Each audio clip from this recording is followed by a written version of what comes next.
Oke, kita mulai saja. Baik, halo teman-teman.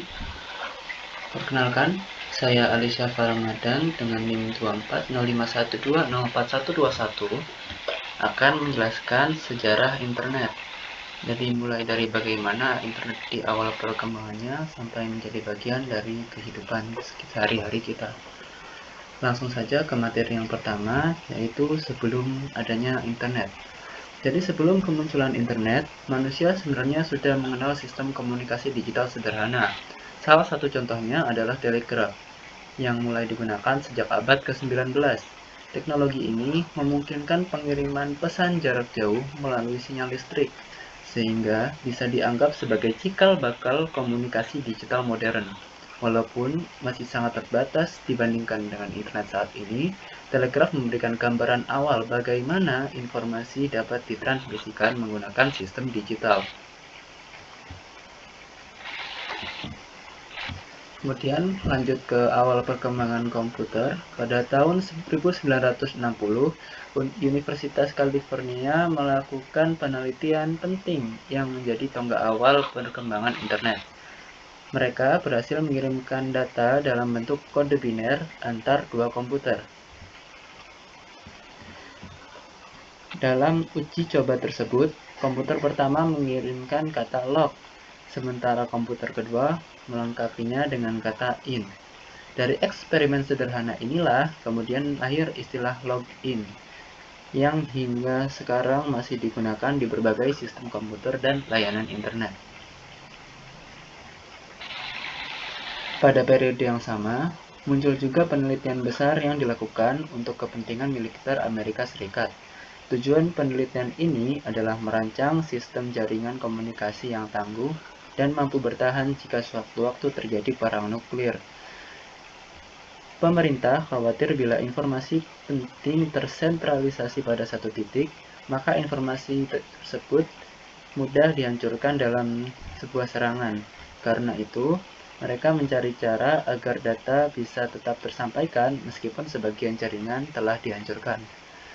Untuk menjawab tantangan tersebut, dikembangkanlah sistem message block, yaitu metode yang memecah informasi besar menjadi potongan-potongan kecil agar lebih mudah dikirimkan dan lebih aman.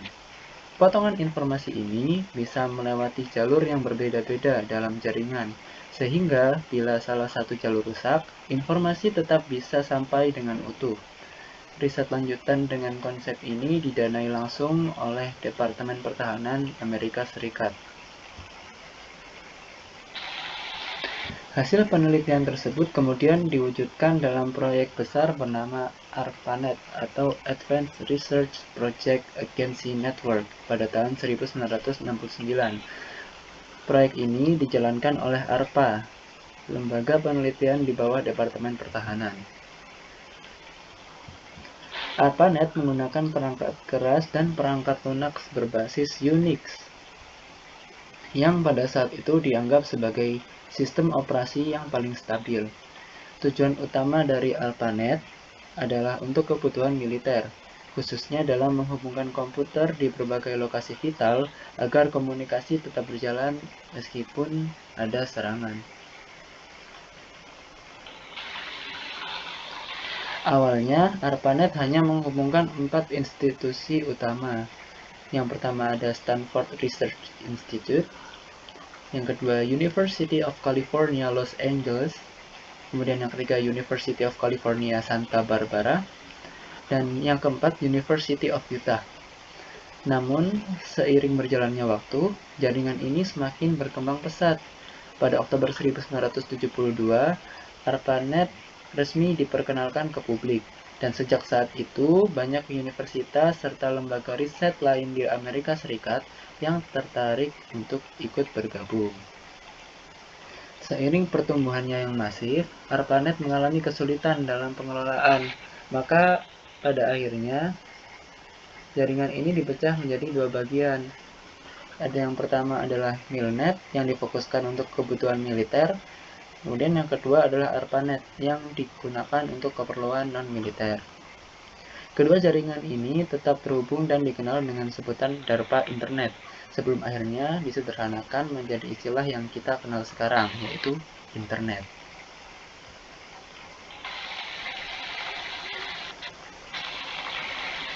Pada tanggal 1 Januari 1983,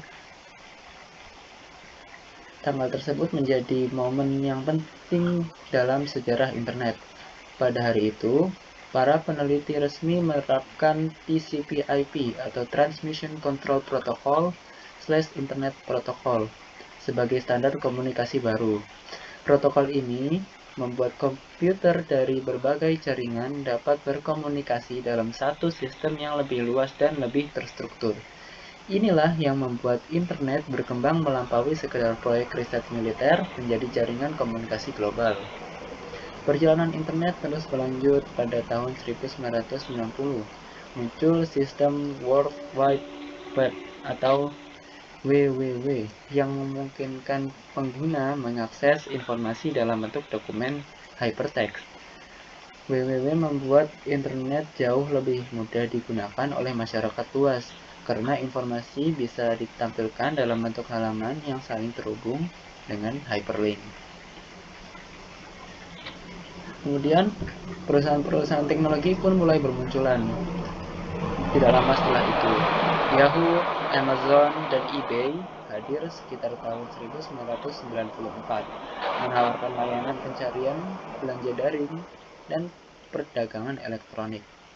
Tak lama kemudian, pada tahun 1998, Google debut sebagai mesin pencari dengan algoritma yang lebih cerdas, menjadikan Google salah satu inovasi terbesar di dunia internet.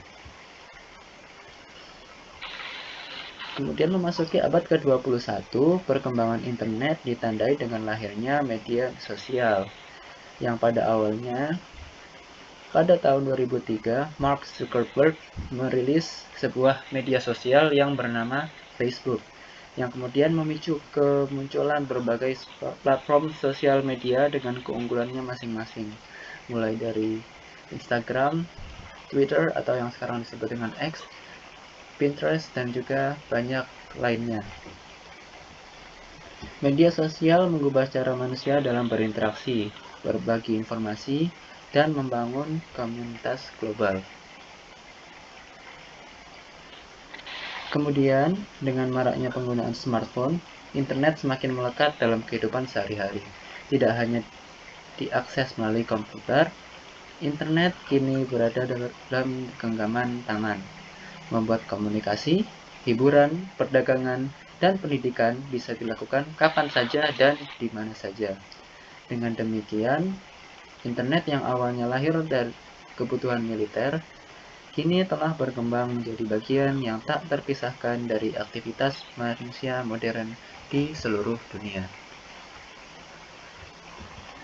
Jadi mungkin itu saja yang bisa saya sampaikan pada presentasi kali ini. Kurang lebihnya mohon maaf. Wassalamualaikum warahmatullahi wabarakatuh.